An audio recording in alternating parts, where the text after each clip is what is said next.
വരൂ കൂട്ടുകാരെ, നമുക്ക് തേങ്ങ അരച്ച് മാങ്ങ ഇട്ട ചെമ്മീൻ കറി ഉണ്ടാക്കാം. കണ്ടു നോക്കൂ.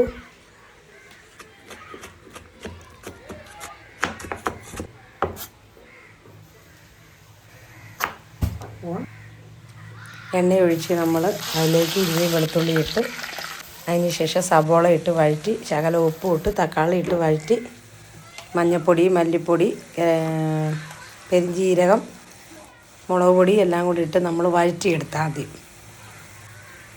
അപ്പോഴത്തേക്കും ഞാൻ തേങ്ങ തിരുമ്മി വെച്ചിരുന്നു. അതിനിടയിലേക്ക് മസാലയും കൂടി ഇട്ട് കേട്ടോ, അതിൻ്റെ വീഡിയോ എടുത്ത് കാണിക്കാൻ വിട്ടുപോയതാണ്. മസാലയും കൂടി ഇട്ട് നമ്മൾ അരച്ചു.